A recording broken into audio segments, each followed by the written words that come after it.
¿qué tal? Saludos, buenas tardes, bienvenidos un día más. Aquí estamos, como siempre, en directo. Deportes 7, en este día señalado, jornada emblemática, la del 23 de abril, día de San Jordi. Luego felicitaremos a nuestro compañero Jordi Jiménez, día del libro y día para hablar también de deporte. Lo vamos a hacer, como siempre, hasta las 4 en punto de la tarde, aquí en Canal 7 Televalencia, y seguimos emitiendo de forma simultánea, como saben ustedes, desde la 1 en Radio 7, en el 93.9 y el 95.4 de la frecuencia modulada. Todos los días estamos allí y además hoy nuestra primera hora radiofónica la verdad es que ha sido intensa y muy entretenida.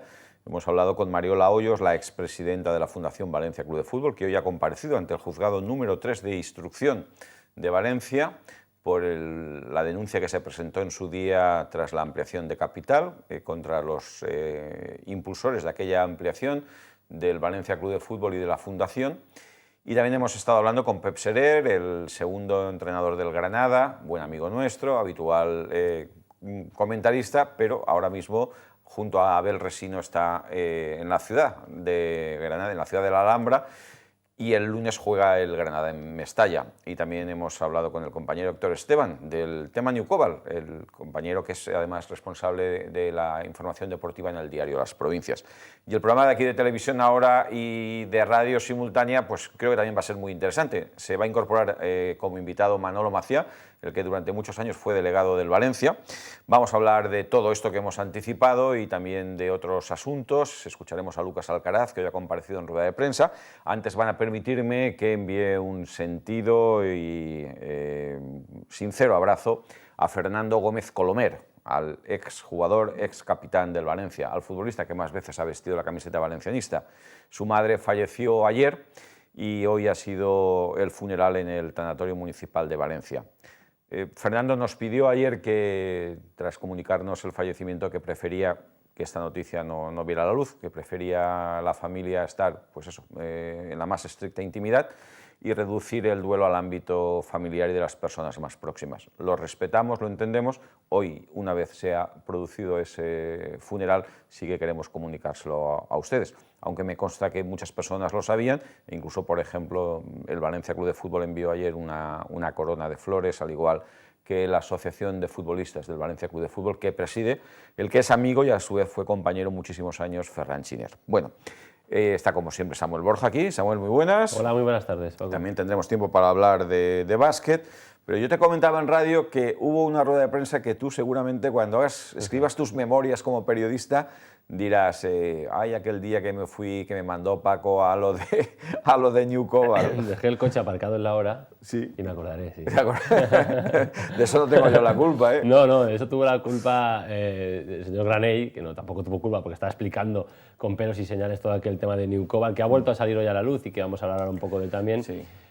Bueno, pues se alargó tantísimo esa rueda de prensa que bueno, yo no sé cuántas horas estuvimos allí grabando, a la gente se le acababan las baterías, las cintas para poderlo grabar, y luego para extraer la información en aquel día fue ya muy complicado. Hoy simplemente recordaremos algunas imágenes de apoyo de lo que fue aquella creo que muchos lo saben, pero si no, les ponemos en situación. Ayer y hoy el diario Las Provincias, hoy también el diario Levante, el Mercantil Valenciano, sacan en portada informaciones relativas a los intereses entre comillas y con mayúsculas de Rodrigo Rato, el que fue ministro del Gobierno, el que estuvo en el Fondo Monetario Internacional. Bueno, no hace falta que les hable de lo que creo que todo el mundo sabe, porque personas próximas a él, empresas en las que él participaba, que se han destapado y que han sido ahora conocidas, pues tenían un interés especial en que las obras del Estadio del Valencia, del futuro Estadio del Valencia, dentro de aquella solución que se buscó a través de Newcobal y en la que participaban diversas empresas, allí tenía él, él y personas muy allegadas, intereses que lógicamente le iban a reportar una serie de beneficios. Sí, lo que nos contaba en definitiva Héctor Esteban del periódico Las Provincias y que también se ha sabido en diversos medios es que este grupo, el grupo Edifica, que tenía el 50% de la sociedad Newcobal, junto con Bankia, con Bancaja, bueno, pues tenía una relación, digamos, de parentesco con Rato, con esta persona que está siendo investigada. Rodrigo Rato, Rodrigo el Rato, ex vicepresidente del Gobierno. Nada más y nada menos, ¿no?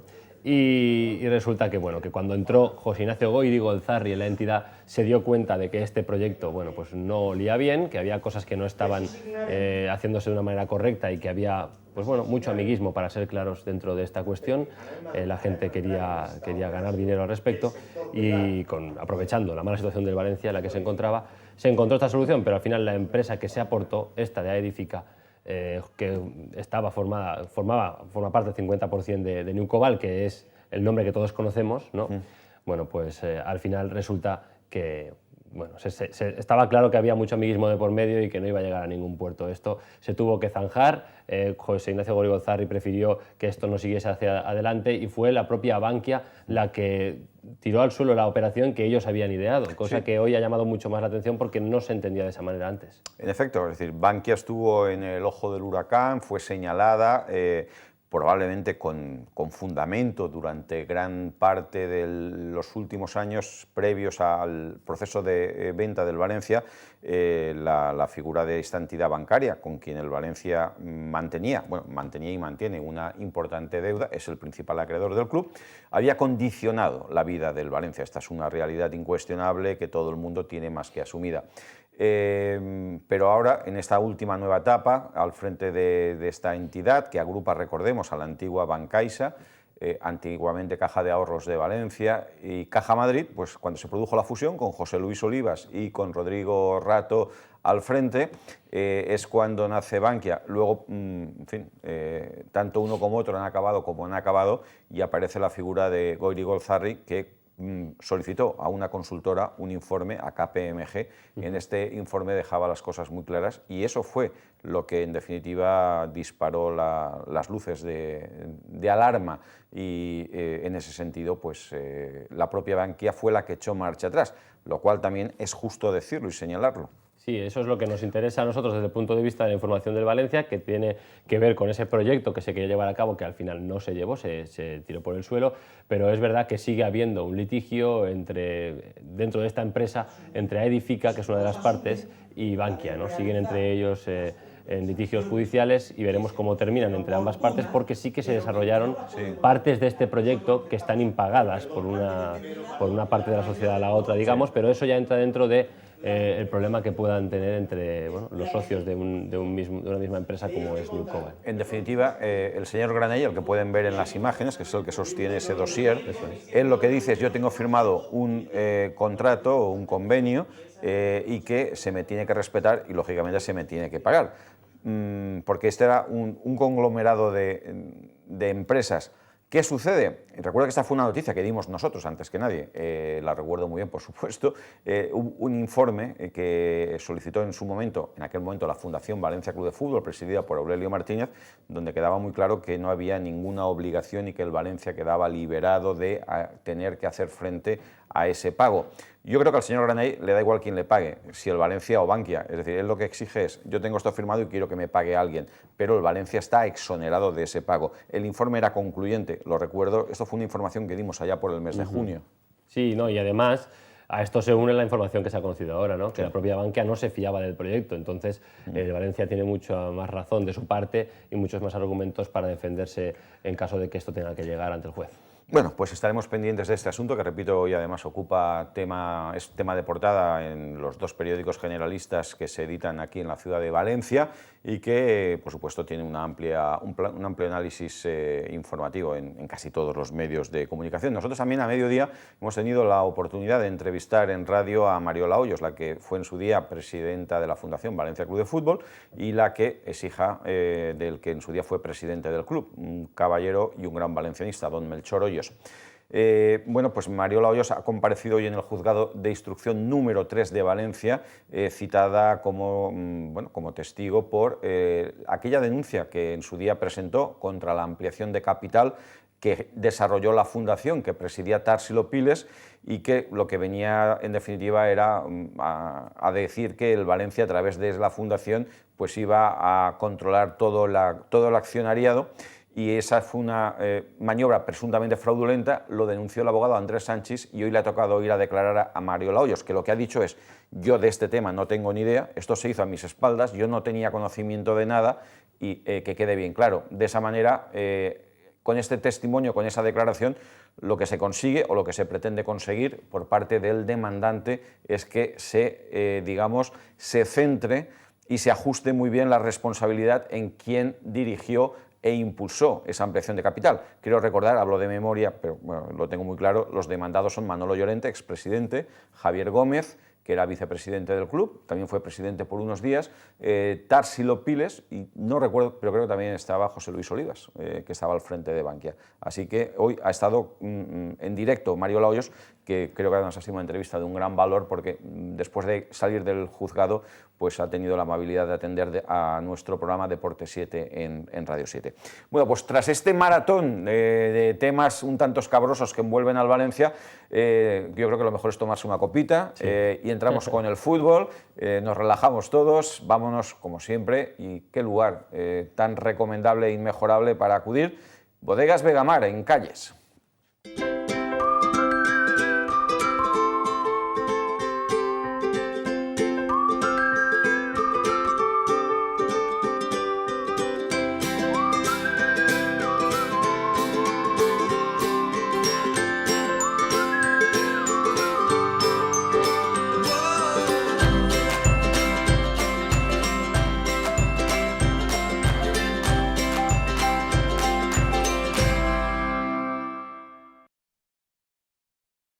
Ya saben que Bodegas Vegamar pueden visitarlas para degustar sus vinos y sus cavas. Lo pueden hacer llamando al teléfono que tienen en sus pantallas, 962 10 98 13, o consultar la web, bodegasvegamar.com. Bueno, ha sido hacer el brindis y aparecer nuestro invitado.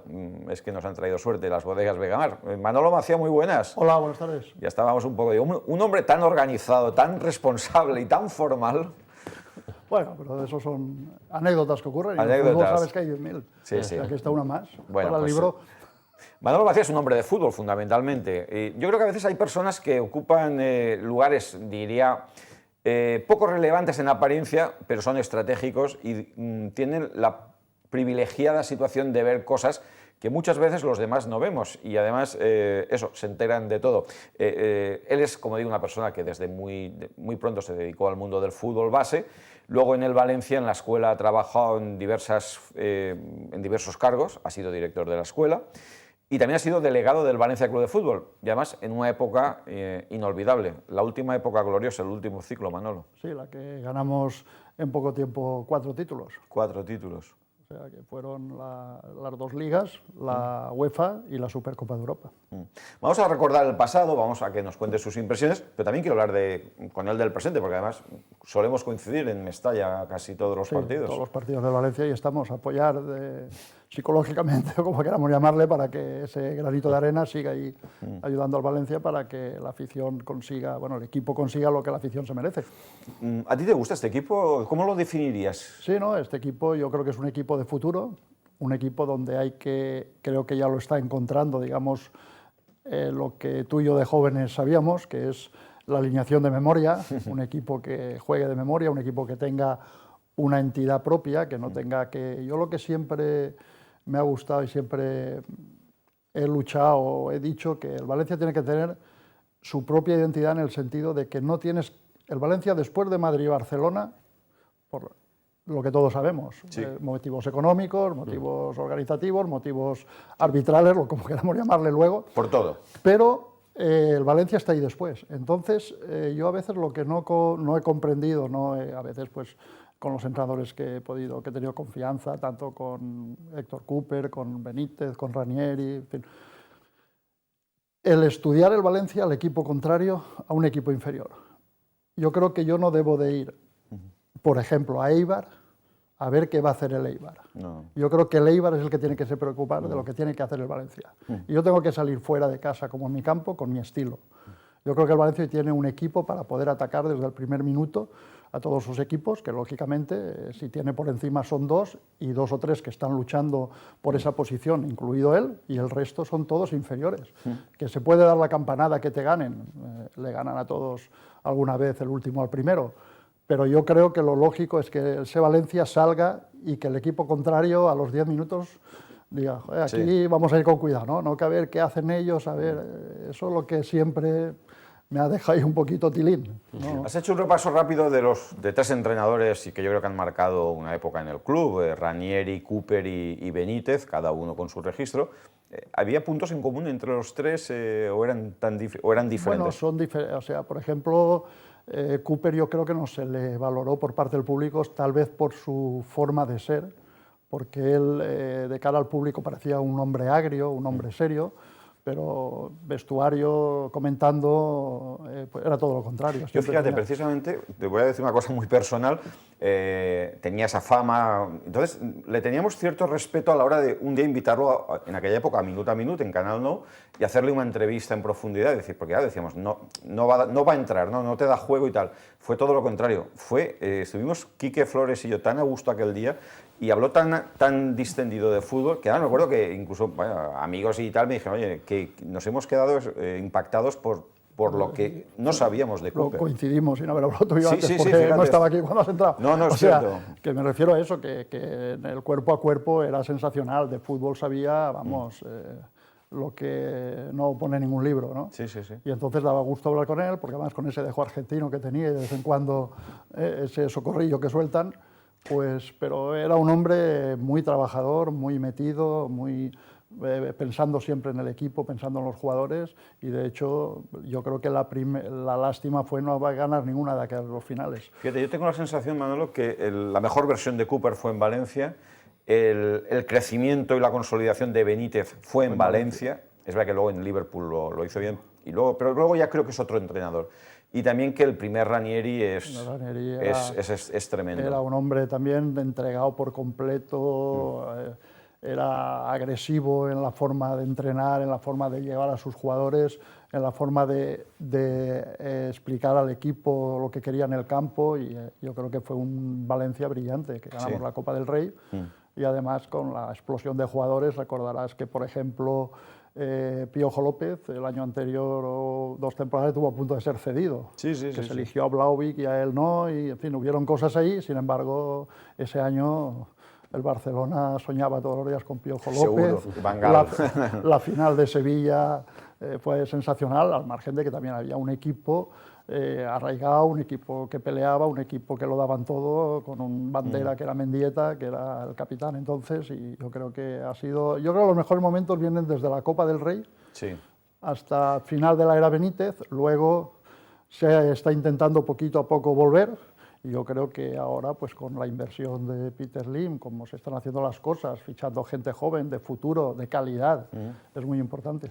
Pues mira, queremos hablar de un hombre porque queremos combinar recuerdos y presente y por supuesto, hipótesis de futuro, que es Cancelo, Joao Cancelo, que ahora Valencia. Ayer con Álvaro no tuvimos tiempo de poder analizarlo, pero ¿Cancelo lo ves un jugador que para el Valencia, para apostar por él?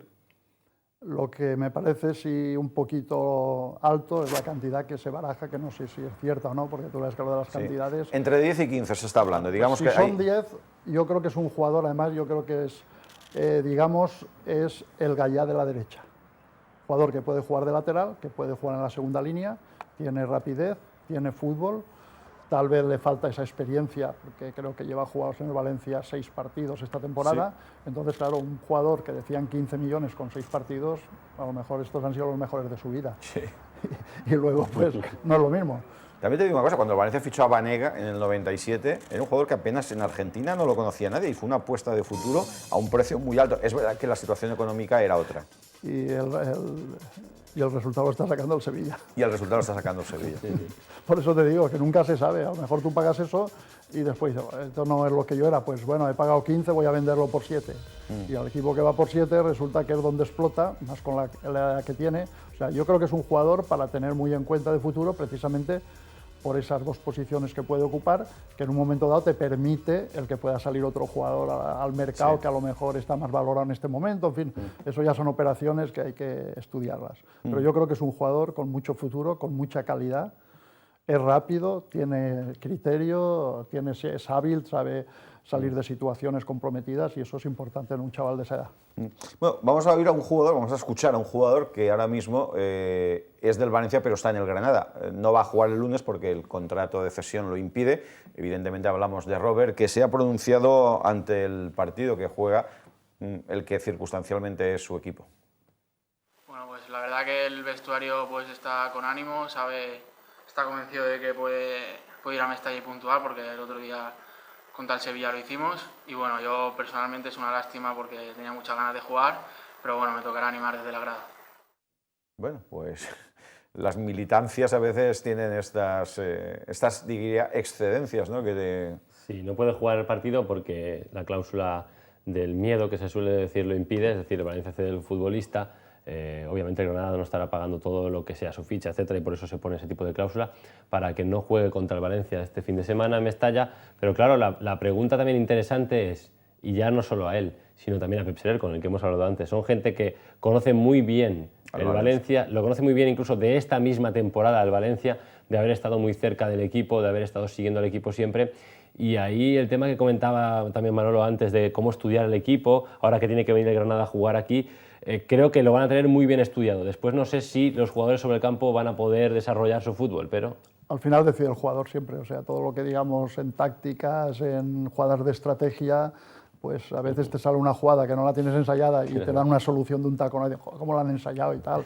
Se la ha pasado de tacón entre la barrera y tal, o sea... Es el jugador el que decide. Ahora, yo, por ejemplo, contra las cláusulas del miedo también estoy algo en contra.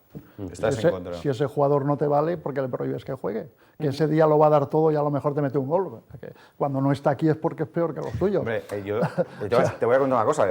Hace poco escribí un reportaje sobre el primer Valencia-Villarreal en Primera División, año 98-99. Tú estabas allí. En el Villarreal, el portero era un tal Palop, y en el centro del campo jugaba un tal Albelda. Y jugaron los dos contra el Valencia en Mestalla. Y yo no por decirte y empezar el tema, había un director deportivo que esas cláusulas los ponía, quería que jugaran contra el Valencia para ver comprobar. Sí. Porque el mejor del Granada, lo mejor no sirve para el Valencia. Claro. Porque a veces han fichado jugadores, todos los equipos grandes, porque han destacado contra ellos, uno del Salamanca, uno del Racing y tal. Y después resulta que, claro, cuando llegas al Bernabéu dices, esto no es lo que tenía allí. Claro. Entonces hay que ver si vale para eso. Entonces, ¿Te gusta Robert? Sí, es un jugador también con mucho porvenir. Lo mejor que tiene que hacer es jugar, aunque no lo está jugando todo tampoco. Le ha pasado como a Carles Gil, que se ha ido allá y al final pues todo llegó la expectativa que tenían ganas de que debutara y ahora pues... Empezó muy bien, pero es verdad, cambió el entrenador, también le ha perjudicado. Por cierto, no lo hemos dicho, el Aston Villa se ha metido en la final de la Copa Inglesa. Jugar la final de la Copa Inglesa son palabras mayores. Eliminando al Liverpool. Eliminando al Liverpool en semifinales en Wembley, porque en Inglaterra la semifinal de Copa es un partido en terreno neutral. Y jugaron en Wembley el pasado fin de semana, ganó 2-1 el Aston Villa, empezó perdiendo, marcó primero el Liverpool, pero Carles Gil no aparece en el equipo. Por eso que los dos primeros partidos, yo recuerdo cuando fue allí, querían pasar el reconocimiento rápido para el domingo alinearlo, lo alinearon, tal, jugó después y fue desapareciendo. Pues marcó también, sí. Y Robert creo que le está pasando, empezó también los dos primeros, tal, y después ya ha salido, ha entrado, o sea... Hoy en Radio Pep Serer nos ha hablado muy bien de él, nos ha dicho, además, le hemos preguntado, dice, yo lo veo para la temporada que viene, para que esté en el Valencia. Sí, si es que lo que no hay que... Yo a veces no soy partidario de una plantilla de 25 estrellas, porque te crean mucho problema en el vestuario. Claro.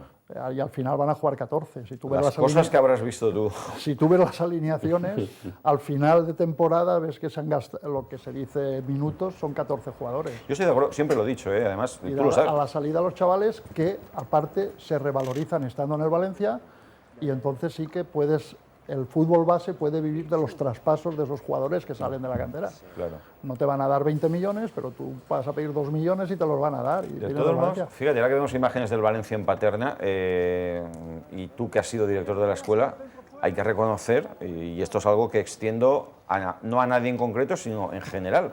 Es decir, yo sé que ahora mismo los responsables del club tienen un gran interés en potenciar Paterna, ponen en valor, tienen... intención de que Paterna funcione lo mejor posible, que todo vaya muy bien, pero hay que reconocer que en los últimos años Paterna ha funcionado muy bien. El otro día con la selección española había 5 jugadores, Isco, Silva, Bernat, Jordi Alba, Raúl Albiol, que han salido en diferentes épocas. Y en otras épocas habían 5 que militaban en el Valencia. Claro. O sea, del propio Valencia. Sí. O sea, que el Valencia y las categorías inferiores en todas ahí en todos los años tienes jugadores del Valencia, desde la sub-15 a la sub-21. Si analizas todos los años, una vez son 4, una vez son 2, en la sub-16 2 más, en la sub-18 1, en la sub-21... Cuando tú estabas en Paterna al frente de la escuela, por ejemplo, ¿cuál era tu principal preocupación? ¿Cómo crees que debe ser Paterna? Paterna tiene que trabajar para pasar jugadores al primer equipo. Esa es su misión. Esa yo creo que es la principal. Y si se pudiera hacer, que todos los equipos jugaran con la entidad del primer equipo. ¿Por qué? Porque cuando un jugador del Mestalla tiene que pasar, con poco que le expliques, sabes cómo tiene que actuar. Es más fácil el salto. Y tienes que darle categoría a esos jugadores.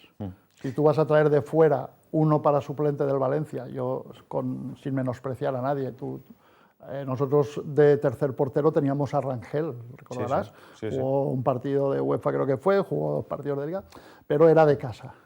Después ha hecho su carrera fuera del Valencia, juega en segunda división, tal, pero traer un jugador de fuera para que esté sentado, como el año pasado había un portugués, o hace 2 años ahí, y que te esté tapando a jugadores de la cantera, que habían sub-16 o 17 porteros internacionales, yo eso es lo que no veo bien.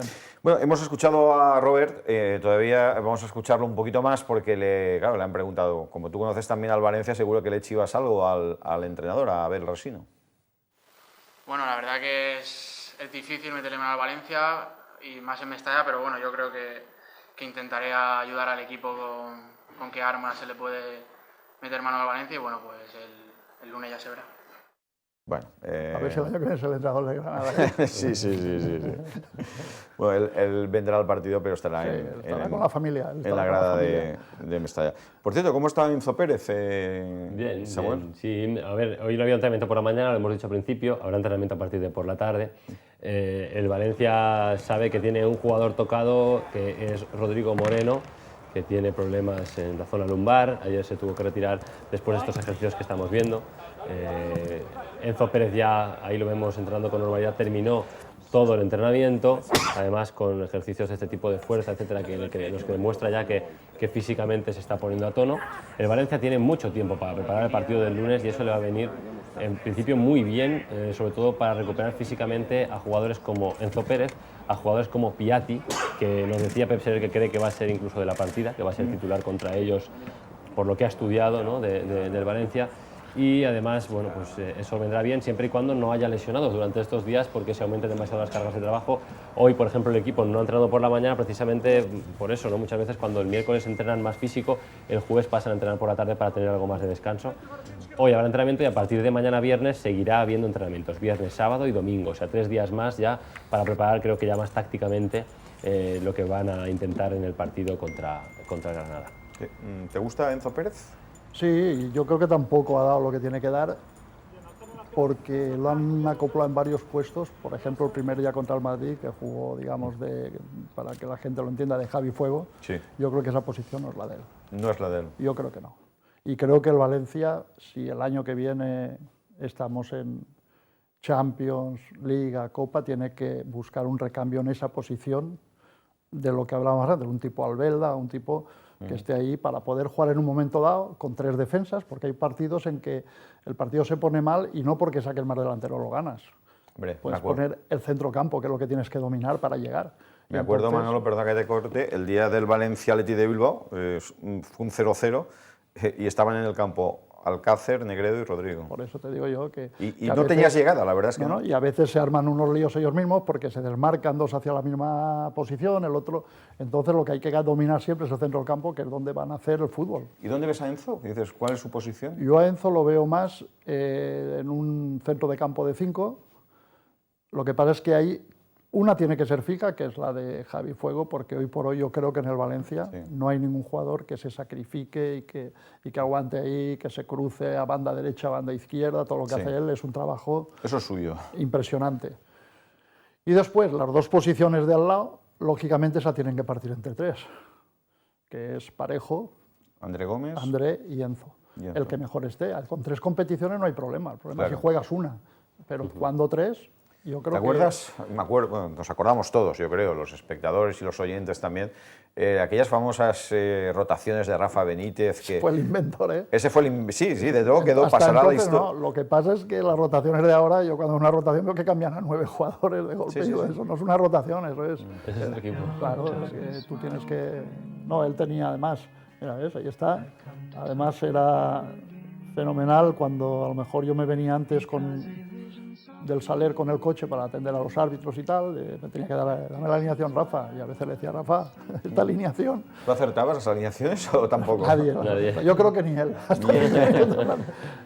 Bueno, imágenes muy bonitas, ¿no?, de aquellos momentos. Aquellas temporadas fueron sensacionales, la verdad. Si tuvieras que quedarte con un momento, ¿con cuál te quedas? Son muchos. Yo, fíjate, lo más emocionante para mí fue ver a esa gente que hacía tantos años que no se celebraba nada, porque lo último fue la Copa en el 99. Sí. Esto fue 5 años después, pero de ligas y tal, ese paseo con el autobús por Valencia lloviendo. 2002. Yo veía gente que tendría 85, 90 años allí detrás de los cristales saludando con la manita, y yo pensaba, esta gente estaba diciendo ahora ya me puedo morir, ya he visto al Valencia campeón, ya me puedo morir. Sí, bueno. Y fueron unas cosas, en partidos, pues los partidos todos fueron, o sea, impresionantes. Yo tengo una anécdota en Sevilla cuando en el descanso del Sevilla-Valencia, que nos poníamos campeones, primera me la parte, contaste a mí, creo. 0-0, cuando llegamos al me coge Pablo Alfaro del cuello y me dice, Qué pesados. marcaría, que soy muy pesados, marcar y ser campeones, pero marcar, hombre, que soy muy re pesados, yo no he salido de ahí. Sí, sí. Pero Valencia tenía una cosa, que jugara quien jugara, ahí los veías. Podía tener quien criticaba al entrenador, quien a lo mejor no se llevaría bien y tal, pero cuando salía al campo sabía que tenía que morir por el esto era lo fundamental. Sisco, Sissoko, Oliveira, Canovio, Garrido. El otro día vi a Oliveira jugando, además a un nivel altísimo, contra el Santos, como allí unos campeonatos que no acabo de entender muy bien, pero bueno, que está, digamos, en la copa importante de allí. Y es verdad, fíjate, marcaban goles, en la UEFA, esto es, creo recordar, el partido contra los turcos del Besiktas, y marcaba Juanito Sánchez, bueno, todos. Era un equipo que saliera quien saliera, porque a veces Mista marcó 26 goles esa temporada, fue el máximo goleador. Y sin embargo, la primera temporada, recordarás que el máximo goleador fue Fau y Aurelio con 8. Pero yo lo que sí que tengo claro, Manolo, estos eran aquellos recibimientos a los que tú hacías referencia. Este fue el día de la lluvia, si esto es 2002. El Valencia tiene que ser un equipo por encima de todo. Yo siempre lo he dicho, es decir, cuando el Valencia ha fichado grandes estrellas y ha pagado mucho, no le salen bien. El Valencia tuvo una delantera, tú recordarás, la mejor de Europa, Red y Kempes, y sin embargo no ganamos ni el trofeo del Galleta Río aquí de Paterna. Aquel equipo no se clasificó ni para la UEFA. Por eso lo que hablamos, que no porque sean es verdad. Todo delanteros y tal, vas a ganar más. Bueno, hacemos un paréntesis, tenemos que ir como siempre a estas horas al baloncesto con Samuel Borja para hablar del Valencia Basket. Sí, mañana entraremos ya en la previa, escucharemos a Carles Durán, que debe hablar esta tarde en rueda de prensa, pero hoy vamos a ver lo que hizo el rival del Valencia Basket de este sábado a las 7, el Labruixador Manresa, en el partido de ida. ¿Por qué? Pues porque habrá gente que no se acuerde, pero este equipo que es penúltimo le ganó al Valencia Basket en su casa por 78-77 y nadie se debe confiar de cara al partido de este sábado. Mucha gente cree que como juega el Bilbao contra el Real Madrid, además tiene un calendario complicadísimo el Bilbao por delante, el dominio Bilbao, pues que se puede incluso alcanzar la cuarta plaza y no van desencaminados, ¿no? Si el Valencia Basket gana, como está una sola victoria, puede ponerse cuarto ya y estar como cabeza de serie de cara a lo que queda de liga pensando en el playoff, y eso sería muy importante. Recordar que jugaría, en caso de llegar al tercer partido de esos cuartos de final, sea quien sea el rival, el tercer partido se jugaría en la Fonteta, y eso es un factor muy importante a tener en cuenta. Por eso va a pelear el Valencia Basket en las 5 últimas jornadas que quedan de liga, y estas son imágenes que yo quería que recordara la gente del partido de la primera vuelta, en la que el Valencia Basket parecía que se lo iba a llevar, pero al final la cosa se complicó poco a poco, ellos jugando de manera coral, muchos jugadores entrando en partido, y al final se lo terminaron llevando por 78-77. También le han ganado al líder, ¿no?, cuando visitó Unicaja como líder. Sí, son pistas este año de los equipos de abajo que han conseguido ganar 7-8 partidos, y algunos son contra los grandes, es verdad, contra los equipos de la parte alta de la tabla. Eso fue la jornada, creo que 24, nunca en una jornada 24 de liga el colista le había ganado al líder en el ACB, y este año se produjo, es verdad. Siendo un precedente. Lanzando balón fuera, bueno, y el Valencia Basket no estuvo bien en el tramo final, y ellos, mira cómo celebraron esa victoria por tan solo un punto, porque solo han conseguido 8 en lo que va de liga, ellos son penúltimos, están en descenso, pero a una sola victoria de salvarse, y por eso el partido se presenta interesante el sábado en La Fonteta. Si no recuerdo mal, este equipo, que es un histórico, el Manresa, ha llegado a ser campeón de la ACB, al igual que Estudiantes, otro histórico, han llegado a evitar descensos por temas económicos, porque los equipos que venían por abajo no cumplían los requisitos. En los últimos años hay muchos casos de esos, muchos casos de ese tipo. Ellos este año saben que las cosas, como se están saneando, digamos, en el baloncesto, pues ya nadie se puede creer que aunque baje por temas económicos no lo va a hacer, así que se lo van a trabajar para estar fuera de ahí, y hay muchos equipos metidos en la pelea, así que va a ser, bueno, mañana analizaremos el partido más pormenorizadamente. Muy bien, pues vamos a publicidad, enseguida volvemos, se incorpora Jordi Jiménez, que aunque es su onomástica ha querido acompañarnos, es un detalle que le agradecemos.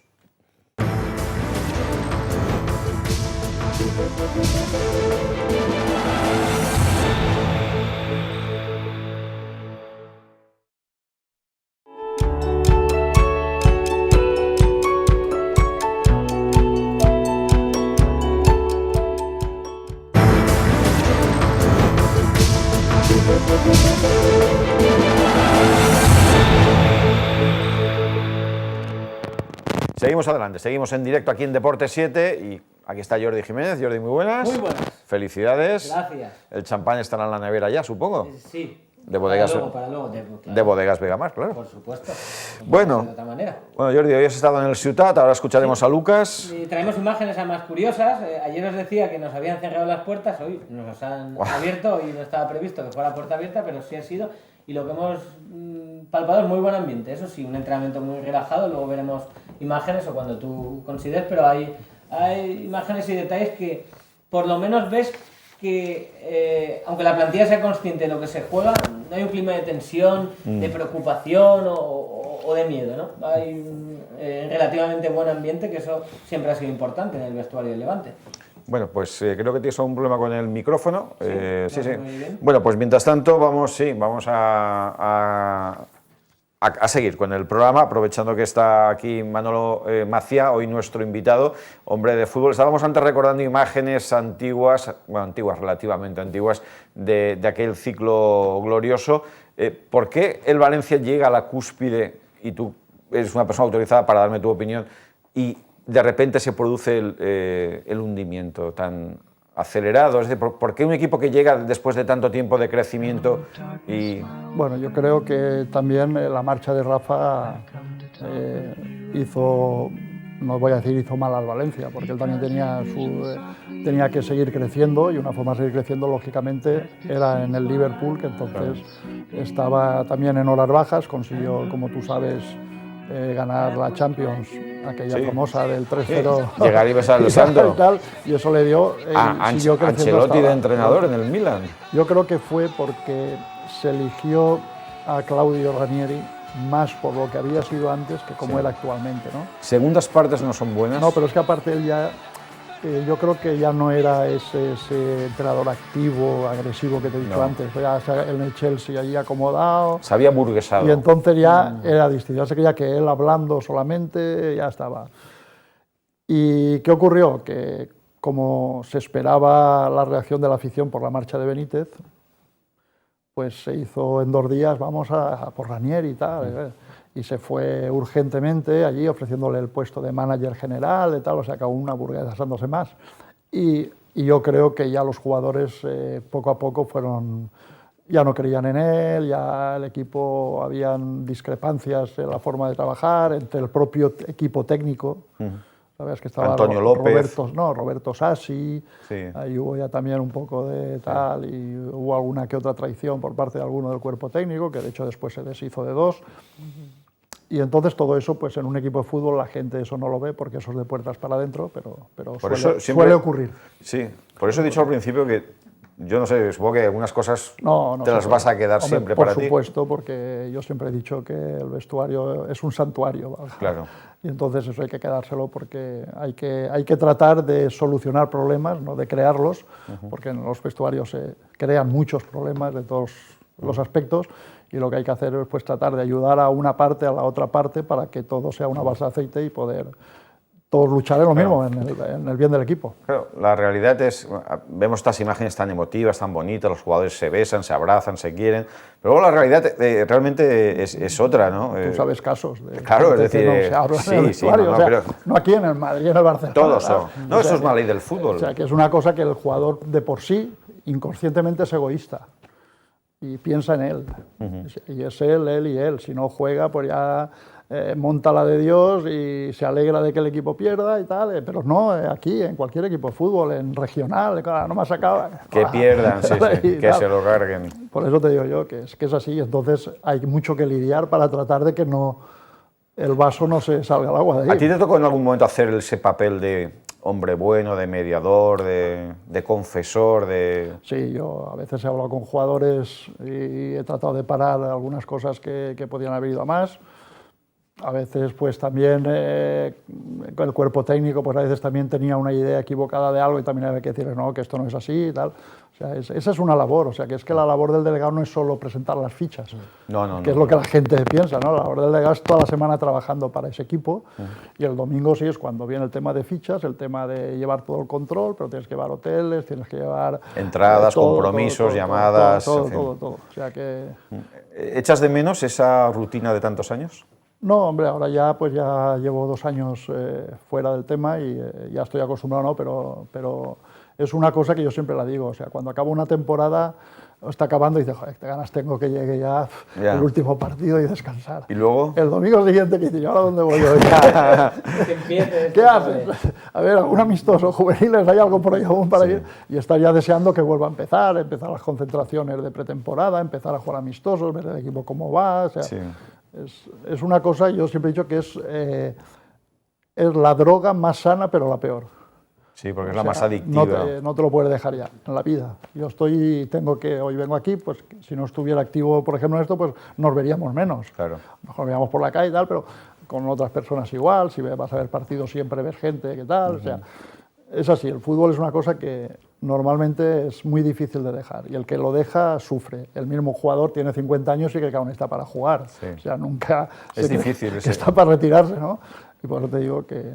Pero esto te da a nosotros, los que no somos jugadores cracks de millones, lo que nos da pues es eso, el tener amistades, el cultivar la amistad y que ahora yo vaya mañana a Madrid o a La Coruña tal y siempre tenga amigos y pueda saludar y podamos hablar. Por cierto, no te hemos preguntado por tu hijo, Edu Macía, pero bueno, simplemente creo que todo el mundo lo sabe, estuvo en el Valencia, estuvo en el Liverpool, estuvo con Benítez en el Nápoles y en la Fiorentina. La Fiorentina está ahora. En la Fiorentina, sí. Y ahora está en el Betis, ¿ha fichado? Bueno, ha firmado ahora 4 temporadas para el Betis, un proyecto nuevo y él está muy contento porque es un proyecto estimulante, un proyecto que hay que revitalizar el equipo, el club, porque es un equipo considerado de los grandes, pero que, como otros muchos, como nos pasó a nosotros, pues ahora la tesitura de la segunda división. Sí. Una masa social de 38.000 socios en segunda división. Y tal, pues y quieren hacer un proyecto nuevo totalmente, la directiva es nueva, él va a reorganizar todo el tema deportivo de arriba abajo y entonces pues trabajar. Hace 10 años, menos, pero fue en 2004-2005, sí, hace 10 temporadas, en la Champions, en el mismo grupo estaban el Betis, el Chelsea y el Liverpool. Fíjate, el cuarto no lo recuerdo, pero estaban los 3. Fue el año que al Liverpool lo tuvieron que meter en un grupo con otro equipo porque había ganado en la final de Estambul. O 2005-2006, es verdad. 2005, 10 años justos, es verdad. Bueno, vamos a hacer un brindis por los éxitos de tu hijo. No, por del fútbol. Hombre, y del fútbol valenciano, lógicamente, que triunfe también, pero el fútbol valenciano es lo más importante. Pero que le deseamos lo mejor, porque tu hijo es un producto del fútbol valenciano. No, sí, es un producto de la cantera. Que ha tenido que emigrar, como otros muchos. Bueno, hoy en día ya no hay fronteras para nada, ¿eh? Por eso. En todos los continentes te encuentras entrenadores valencianos, españoles, que están en cualquier destino. Nos vamos, como siempre, a visitar las bodegas Vegamar.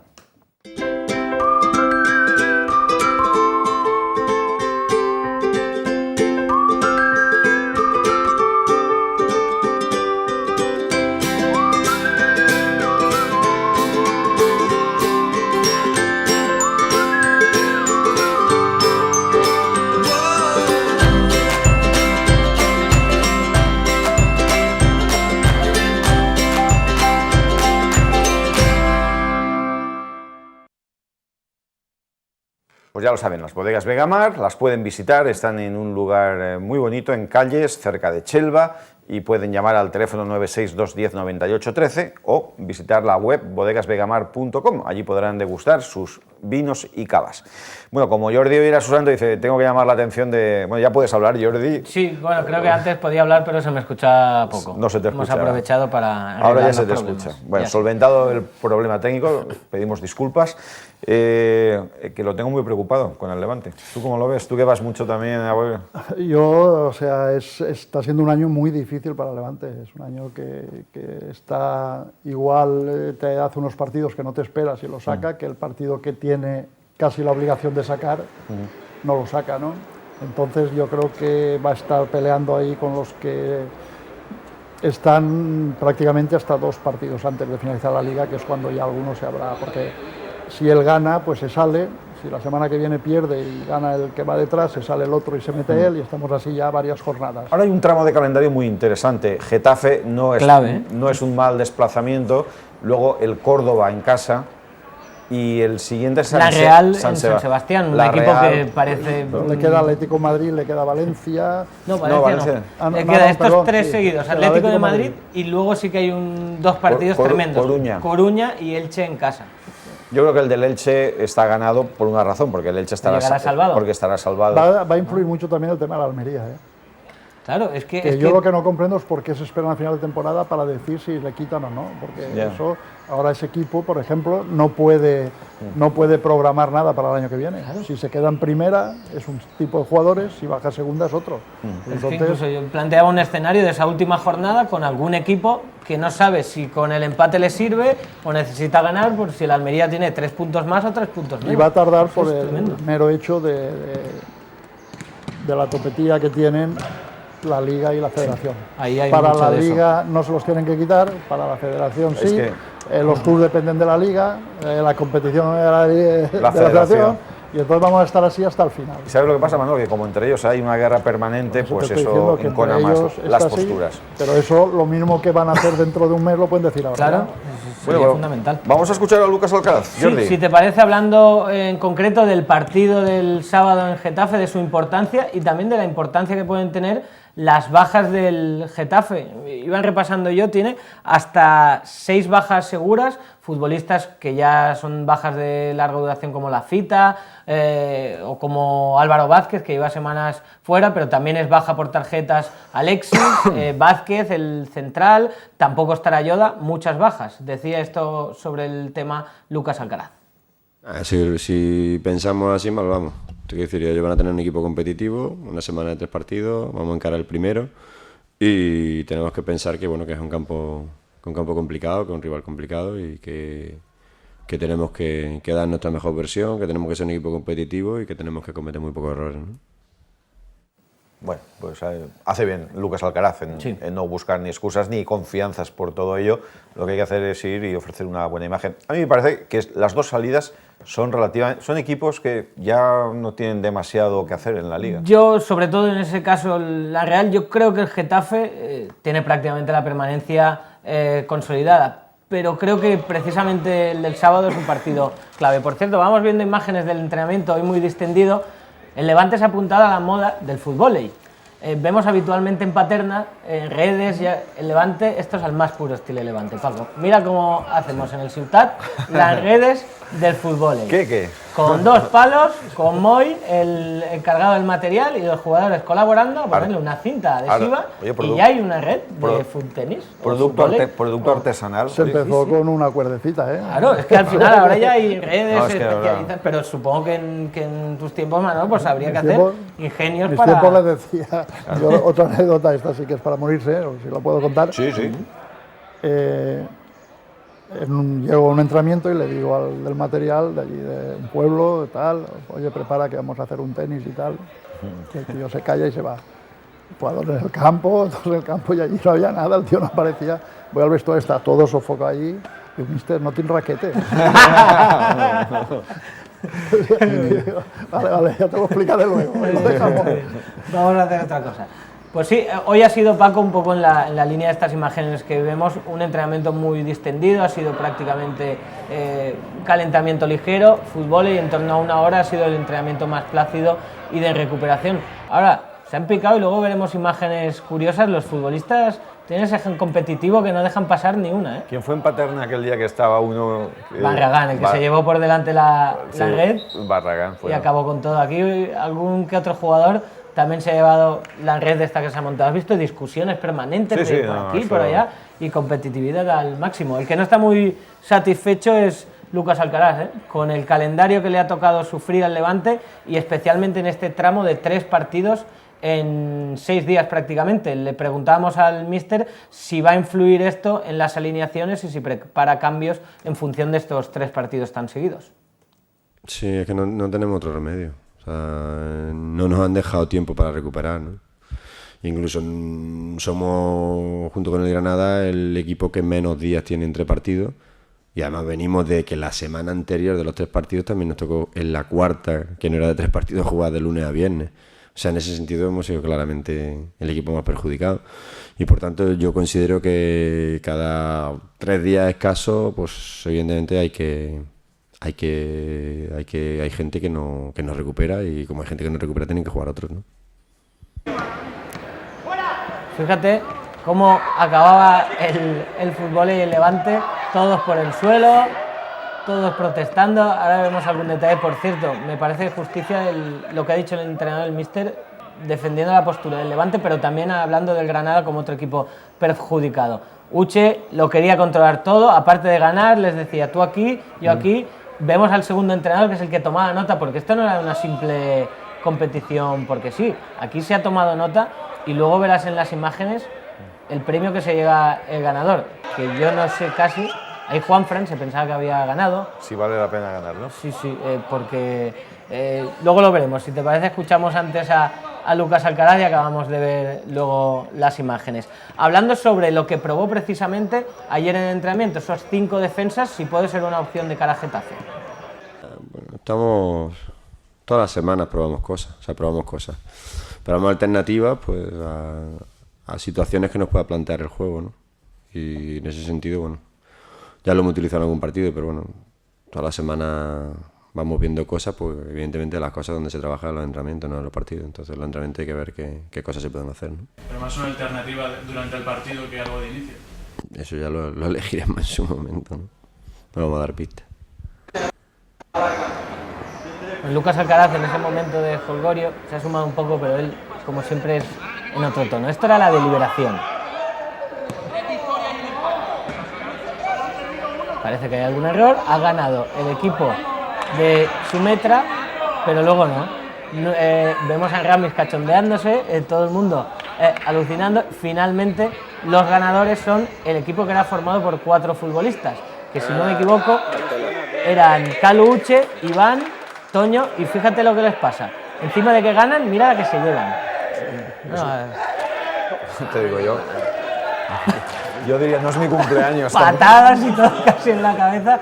Ha sido un poco la anécdota, pero también el ejemplo del buen rollo que hay en el vestuario. Esto demuestra a veces, Manolo, que los futbolistas, que nadie se ofenda, son como niños. Sí, los futbolistas son niños, y por eso hacen muchas cosas que no se comprenden, y que hay que de vez en cuando pues frenarles y otras veces animarles. Hay otros que tienen otro carácter, pero son niños. Ellos, ten en cuenta que el futbolista trabaja disfrutando.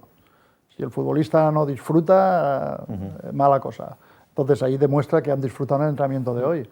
Una de las grandes cualidades que tenía Gus Hiddink era esa. A lo mejor el trabajo no era lo intensivo que normalmente se pedía, pero el jugador disfrutaba, y cuando la charla era, bueno, esta semana os habéis divertido, pero hoy, a partir de las 5 de la tarde, ya no hay bromas. Ya no hay bromas. Al campo. Y el equipo jugaba bien y ganaba. ¿Por qué? Porque estaban contentos. Si tú llegas ahí, ¿no? El sargento, tal, hay 25 vueltas al campo, ahora tal, ahora... El jugador dice, sí, ahora va a correr tu padre. Muy bien, pues Manolo, muchas gracias por habernos acompañado. De nada, es un placer, como siempre. Te esperamos de vez en cuando, ahora que ya sabes el camino. Sí, ahora ya está claro. Ya te esperamos a las 3 en punto y te agradecemos que nos hayas acompañado el día de hoy. Jordi, mañana volvemos.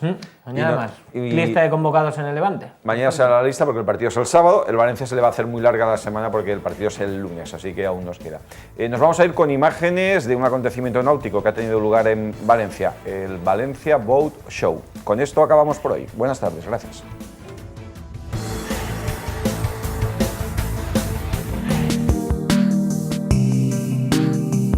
El Valencia Boat Show es un gran salón náutico, pero también es mucho más que eso. Durante 4 jornadas, este evento del sector en la Marina Real Juan Carlos I y el edificio Vélez Events ha recibido la visita de miles de valencianos y turistas. Más de 100 embarcaciones, expositores de empresas náuticas, actividades diversas y sobre todo un elemento en común, la pasión y el amor por el mar. Un evento económicamente rentable y que ha congregado a todos los agentes implicados en este importante sector, tanto a nivel económico como turístico, para vender o dar a conocer las múltiples opciones en un marco incomparable y tan ligado al mar Mediterráneo, como es nuestra Marina Real. Y que además nos regala ahora mismo estas impactantes y preciosas imágenes desde la Noria Mirador Princess.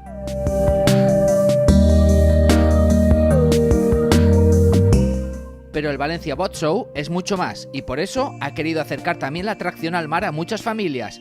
Exhibiciones y actividades participativas en estos 4 días que han supuesto el bautismo de muchas personas en las diferentes disciplinas náuticas. Para otros, simplemente un día más disfrutando del mar. Y para algunos, incluso el Campeonato Autonómico de Cruceros que se ha desarrollado también en nuestras aguas. Sí, la verdad es que sí, que tenemos el puerto tan cerca y tan lejos a la vez, que no conocemos lo que tenemos aquí y es una maravilla, la verdad, disfrutarlo y más en familia. Efectivamente, es un buen día para practicar la vela y para divertirnos un poco aquí en el mar, en Vélez Events.